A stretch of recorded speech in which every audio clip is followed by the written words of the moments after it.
Welcome back to Baha'i On Air and our special devotional deep dive. Great to be diving in again. Today we're exploring a virtue that, well, often gets pushed aside as just chores, really. Cleanliness. Basic tidiness. Exactly. We think of it as practical, maybe keeping the house neat, but what if its true significance, runs much deeper? And it really does. Our sources today show that cleanliness in the Baha'i writings is profoundly spiritual. It holds insights that I think might genuinely surprise you. Indeed. This deep dive will really immerse you in what the Baha'i writings say about cleanliness and hopefully illuminate its multifaceted importance. Multifaceted is a good word for it. Yeah, you'll see how it stretches from our, most basic daily habits all the way up to our highest spiritual aspirations. Right. Our goal is to truly understand how this virtue can, cleanse and elevate every aspect of your life, fostering a spirit of inner purity, order, and grace. Okay, so let's start by maybe redefining what cleanliness even means in this context. Good place to start. The Baha'i Faith describes it as more than just physical purity. It is a spiritual and symbolic practice. It reflects reverence, humility, and a desire to align our hearts and lives with divine light. It's going to shift from just soap and water, isn't it? It absolutely is. How does that shift our perspective right from the get-go? Well, it immediately elevates the conversation. The writings emphasize that cleanliness isn't just, about outward appearance or something encouraged in daily life. Right. It's presented as a vital part of one's spiritual journey. It's about understanding the importance of purity, both outward and inward, as an interconnected whole. And we get some remarkably specific instructions early on. Listen to this. It's from Baha'u'llah's Kitab-i-Aqdas. The most holy book. Exactly. God hath enjoined upon you courtesy, and hath likewise enjoined upon you to show forth kindliness towards my creatures. He hath, moreover, commanded you to cleanse your homes with rose water and with pure water. God desireth not to see, in the hallowed words and pure deeds of his loved ones, the foulness of the ungodly or their evil doings. What strikes you about that instruction to cleanse your homes with rose water and with pure water? It's such a particular detail. And how does that physical act connect to hallowed words and pure deeds? Well, what's truly insightful here is how this passage sets up an immediate, direct link between your physical environment, your home specifically, and the spiritual purity of your actions and words. Okay. It's not just about aesthetics, about how things look. It's about reflecting a profound spiritual intention in your immediate surroundings. Your home becomes, in a way, an extension of your spiritual state. Wow. And the ripple effect of that physical cleanliness seems far-reaching. Consider this from Lights of Guidance. Yes. Physical cleanliness, so strongly emphasized in the Baha'i Faith, is indeed very important, as it has a great effect upon the spiritual life of the individual and of society. Individual and society. Exactly. That's what caught my attention. It impacts not just you, but society as a whole. That feels like a significant claim. It absolutely is. Yeah. And when we connect this to the bigger picture, it suggests that individual efforts towards physical purity aren't just isolated acts. Right. They contribute to a collective elevation, you could say, of the spiritual atmosphere of an entire community. It transforms cleanliness from just a private matter into something more like a communal responsibility. And we see that comprehensive nature reinforced in this next passage. This one's from selections from the writings of Abdu'l-Bahá. Okay. The splendor of God's light is shining upon the world, and purity and cleanliness are among the best of qualities. Therefore, let your thoughts be pure, your hearts clean, and your clothes and bodies thoroughly washed. God hath enjoined upon you this purity and cleanliness as a part of your religion. It really does cover everything there, doesn't it? It does. Pure thoughts, clean hearts, thoroughly washed clothes and bodies. And it explicitly states, this is part of your religion. Yeah, that phrase, part of your religion, is key. This passage powerfully underscores that cleanliness isn't just an optional extra or, a cultural norm. It seamlessly integrates the mental, the emotional, and the physical dimensions, making it a truly holistic virtue. And the tablets of Abdu'l-Bahá seem to take it even a step further. They do. Asserting cleanliness and sanctity, purity and delicacy, exalt humanity and make the contingent beings progress. Even in the physical world, cleanliness will conduce to spirituality, whereas uncleanliness prevents the attraction of the Holy Spirit. Wow, prevents the attraction of the Holy Spirit. That's a very strong statement, isn't it? Physical cleanliness conduces to spirituality. helps it along, but uncleanliness actively prevents something crucial. What does that mean to prevent the attraction of the Holy Spirit? Well, this raises an important point. If uncleanliness can actually obstruct spiritual progress and divine grace, Yeah.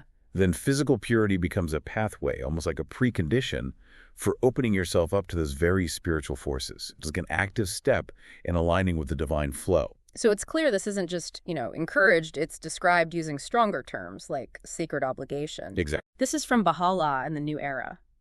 It is not only their duty to be clean, but their sacred obligation to be so. Cleanliness of body, of clothing, is a great part of the religion of God. Sacred obligation. Yeah. What does it mean for cleanliness to be considered a great part of the religion of God, rather than just, say, good manners or hygiene?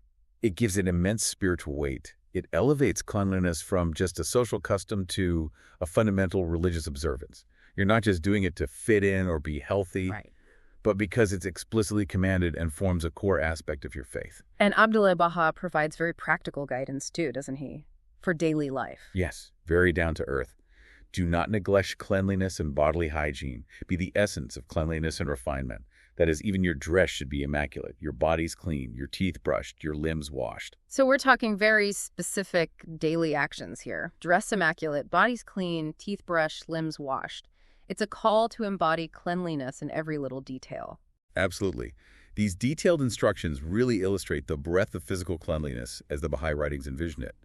It extends to the most, minute aspects of daily personal care. Making it a continuous, conscious practice. Right, throughout your day.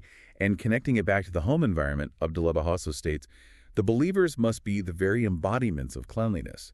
Their homes must be in the utmost state of order and cleanliness, for such outward things exert a great influence upon the spirit. There's that connection again. Outward things influencing the spirit. Exactly. It's truly a holistic approach, linking personal hygiene, your clothing, your living environment.